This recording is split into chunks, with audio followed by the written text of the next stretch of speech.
Hello, नमस्कार, आदाब, सत श्री अकाल और अस्सलाम वालेकुम। मैं हूं मोहम्मद अहमद काज़मी, लेकर आया हूं आपका पसंदीदा कार्यक्रम नज़र दुनिया पर। मिडिल ईस्ट में बड़ी तब्दीलियों का इशारा मिल रहा है। 2 दिन के अंदर सऊदी अरब और ईरान की तरफ से एक दूसरे के साथ ताल्लुकात के लिए जिस गर्मजोशी का इजहार हुआ है, इससे लगता है कि हालात जल्दी बदल सकते हैं। कल सऊदी अरब के बादशाह सलमान बिन अब्दुल अजीज़ ने यूनाइटेड नेशन जनरल असेंबली में एक वीडियो मैसेज के ज़रिए कहा था कि ईरान हमारा पड़ोसी है और हमें उम्मीद है कि उसके साथ हमारी बातचीत आपसी भरोसे की बहाली की बुनियाद बनेगी। इसके फ़ौरन बाद आज ईरान की फ़ॉरेन मिनिस्ट्री के स्पोक्सपर्सन सईद खतीबज़ादे ने कहा है कि हालिया महीनों में सऊदी अरब के साथ बाकायदा तरीके से राब्ता रहा है और दोतरफ़ा मामलात पर बामानी बातचीत हुई है। आज हम इस एपिसोड में ये भी बताएंगे कि आखिर क्या वजह है कि अब सऊदी अरब और ईरान के बीच बातचीत हो रही है, और ये भी याद दिलाएंगे कि पिछले मई में दोनों मुल्कों के बीच बातचीत की शुरुआत के ऐलान के बाद मीडिया में क्या चर्चा हो रही थी। अगर मिडिल ईस्ट के ये दोनों मुल्क आपसी ताल्लुकात एक दूसरे पर भरोसे वाले बना लेते हैं तो मेरा यकीन है कि बाहरी ताकतों की साजिशों को काफ़ी हद तक नाकाम किया जा सकता है। एपिसोड काफ़ी अहम है, आखिर तक ज़रूर देखें। आगे बढ़ने से पहले आपसे गुजारिश है कि अगर आपने अभी तक media star world YouTube channel subscribe नहीं किया है तो सब्सक्राइब कर लें और घंटी दबाना ना भूलें। और अगर आप हमें फेसबुक पर देख रहे हैं तो हमारे पेज को लाइक करें ताकि हमारी हर नई वीडियो की खबर आपको सही वक्त पर मिल सके। अगर हमारी खबर सच्ची और अच्छी लगे तो अपने व्हाट्सएप ग्रुप, फेसबुक, इंस्टाग्राम और ट्विटर अकाउंट पर ज़रूर शेयर करें ताकि मीडिया स्टार वर्ल्ड की खबरें दुनिया भर तक पहुँच सकें। आज की बड़ी खबर है कि ईरान की फ़ॉरेन मिनिस्ट्री के स्पोक्सपर्सन सईद खतीबज़ादे ने सरकारी न्यूज़ एजेंसी इरना से बात करते हुए कहा है कि ईरान सऊदी अरब के साथ दोतरफ़ा मामलात पर बातचीत के आगे बढ़ने से खुश है। उन्होंने जोर देकर कहा है कि इलाके के अहम मुल्क टिकाऊ ताल्लुकात कायम करने की सलाहियत रखते हैं। खतीबज़ादे ने कहा कि ईरान ने पिछले कुछ महीनों में इराक़ी राजधानी बगदाद में सऊदी सरकार के साथ कई दौर की बातचीत की है। उन्होंने कहा कि दोतरफ़ा मामलात पर अच्छी बातचीत हुई है और खाड़ी की सिक्योरिटी के बारे में भी बहुत संजीदा पेशरफ्त हुई है। उन्होंने साथ ही कहा कि बात कभी नहीं रुकी और ईरान के प्रेसिडेंट इब्राहिम रईसी के ओहदा संभालने के बाद दोनों मुल्कों के बीच मुनासिब सतह पर मैसेजेस का लेन देन हुआ है। सईद खतीबज़ादे ने कहा है कि हमें लगता है कि हम इस इलाके के 2 अहम मुल्कों यानी ईरान और सऊदी अरब के बीच स्टेबल और अच्छे ताल्लुकात रख सकते हैं। खतीबज़ादे ने कहा कि अगर सऊदी सरकार ईरान के इस मैसेज पर संजीदगी से ध्यान देती है कि इस इलाके की प्रॉब्लम्स का हल इलाके के अंदर ही मौजूद है और हमें एक बड़ा इलाकाई मैकेनिज्म बनाना चाहिए तो इसके बहुत अच्छे नतीजे निकल सकते हैं।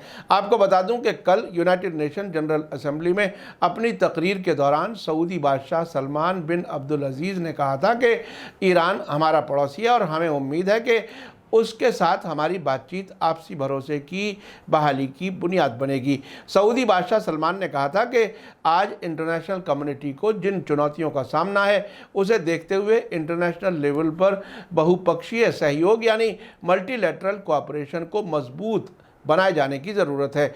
सऊदी अरब की फ़ॉरेन पॉलिसी में सिक्योरिटी और स्टेबिलिटी को मजबूत बनाने और पुरअमन तरीक़ों को सपोर्ट किए जाने को बहुत अहमियत हासिल है। रियाज का मानना है कि मिडिल ईस्ट के मौजूदा क्राइसिस के हल का बेहतरीन हल अमन की बहाली है। ईरान और सऊदी अरब के बीच पॉजिटिव बयानात के सामने आने के साथ साथ ही कल न्यूयॉर्क में, जहां यूनाइटेड नेशंस की जनरल असेंबली जारी है, ईरान और अरब मुल्कों की एक हाई रैंकिंग बैठक हुई है। ईरान के फॉरेन मिनिस्टर हुसैन अमीर अब्दुल्लाहियान ने सऊदी अरब और कई दूसरे अरब मुल्कों के लीडर से मुलाकात की है। इस बैठक में सऊदी अरब, कुवैत, कतर, मिस्र और जॉर्डन जैसे अरब मुल्कों के अलावा तुर्की, फ्रांस और यूरोपीय यूनियन के नुमाइंदों ने भी हिस्सा लिया है। ईरान की मेहर न्यूज़ एजेंसी का कहना है कि इब्राहिम रईसी की नई सरकार पड़ोसी मुल्कों के साथ ताल्लुकात को आगे बढ़ाने को प्रायोरिटी यानी तरजीह दे रही है।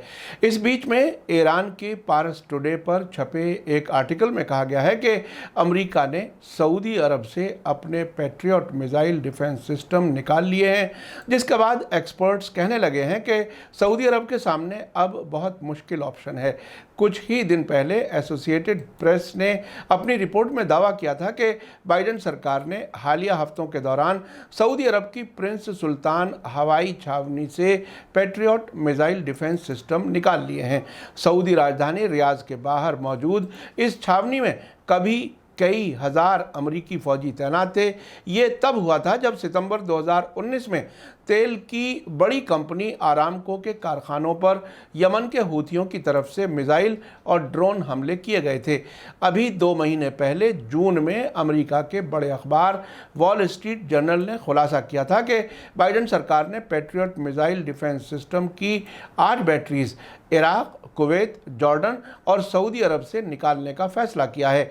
एक्सपर्ट्स कहते हैं कि अमेरिका ने अपने इस फैसले से सऊदी सरकार को बड़ी संजीदा मुश्किल में फंसा दिया है। अब रियाद सरकार के पास यही ऑप्शन रह जाता है कि जितनी जल्दी मुमकिन हो ईरान और तुर्की से अपना तनाव ख़त्म कर ले। इस बीच यमन से सऊदी अरब पर हमले भी तेज़ हो गए हैं, जिनके सामने सऊदी अरब बेबस दिखाई दे रहा है। कतर यूनिवर्सिटी में इंटरनेशनल ताल्लुकात के प्रोफेसर अली बाकिर कहते हैं कि सऊदी अरब रूस से ताल्लुकात बढ़ाकर इस क्राइसिस से बाहर निकलने की कोशिश कर रहा था, लेकिन इससे उसकी मुश्किल हल होने वाली नहीं है। रियाद सरकार सियासी और सिक्योरिटी के नज़रिए से वाशिंगटन पर डिपेंड है, इसलिए उसके लिए ऑप्शन तलाश करना आसान नहीं है। इन हालात में सऊदी अरब के पास यही ऑप्शन रह जाता है कि ईरान और तुर्की से अपना तनाव फ़ौरन ख़त्म कर ले।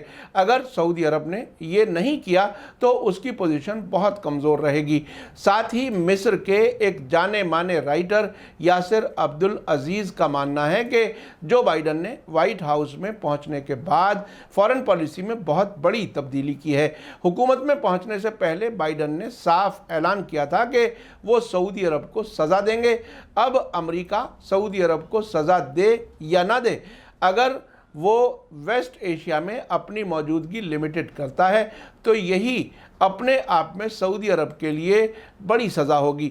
पारस टुडे आगे लिखता है कि सऊदी अरब इन हालात में इजराइल को अपनी बैसाखी बनाना चाहता है, लेकिन मुश्किल यह है कि सऊदी अरब की आवाम इजराइल से नफ़रत करती है। यही वजह है कि रियाद सरकार ने बगदाद का सहारा लेकर ईरान से अमन बातचीत शुरू की है, मगर ये भी है कि सऊदी अरब अमेरिका की किश्ती से पूरी तरह उतरना भी नहीं चाहता।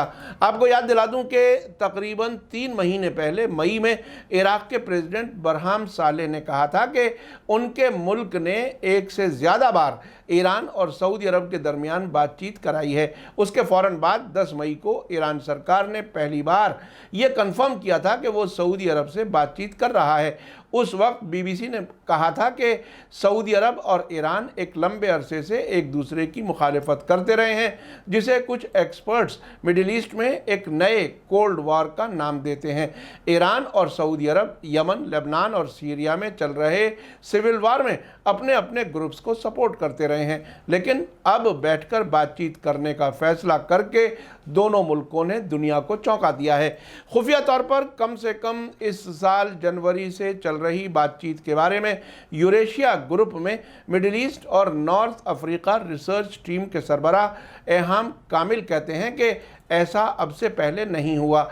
ईरान और सऊदी अरब के बीच में बातचीत का पहला इशारा फाइनेंशियल टाइम्स अखबार ने अप्रैल महीने के बीच दिया था, जब उसने बताया था कि रिश्तों को सुधारने के लिए दोनों मुल्कों के जिम्मेदारों ने बगदाद में मुलाकात की है। हालांकि सऊदी अरब ने इस खबर को खारिज कर दिया था, लेकिन कुछ हफ्तों बाद सऊदी अरब के क्राउन प्रिंस मोहम्मद बिन सलमान, जिनके बारे में कहा जाता है कि सऊदी अरब के असली हाकिम वही हैं, ने एक टीवी चैनल को दिए गए इंटरव्यू में कहा था कि वो ईरान के साथ अच्छे और ख़ास रिश्ते बहाल करना चाहते हैं।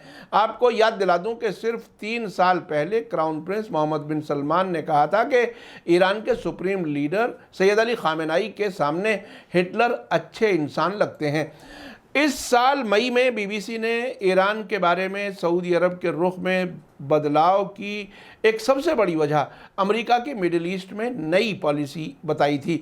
बाइडेन हुकूमत चाहती है कि मिडिल ईस्ट में वो अपनी मौजूदगी, खासकर फौजी मौजूदगी को कम करे। वाशिंगटन में मौजूद think tank Quincy Institute for Responsible statecraft के प्रेसिडेंट त्रिता पारसी ने जानी मानी फॉरेन पॉलिसी मैगजीन में एक आर्टिकल लिखा था, जिसमें कहा गया था कि एक फैक्टर दूसरी सभी वजहों पर हावी है, और वो है इस बात के बढ़ते हुए इशारे कि अमेरिका अब मिडिल ईस्ट में अपने फोकस को बदलने के लिए संजीदा है।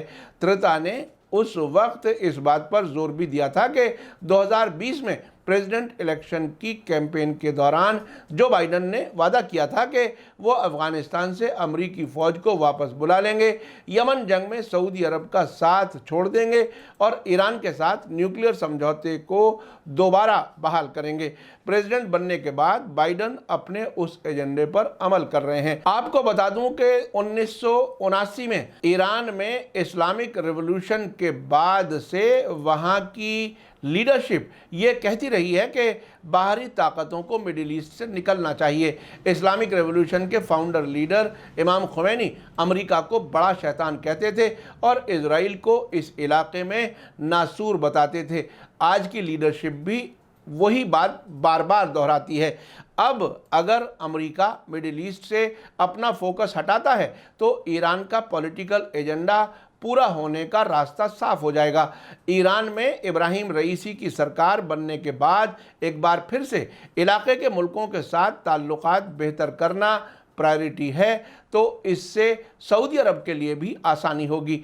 इराक एक ऐसा अरब मुल्क है जिसके ईरान से बहुत अच्छे ताल्लुकात हैं, इसीलिए सऊदी अरब और ईरान के बीच वो अच्छा बिचौलिया भी साबित हो सकता है।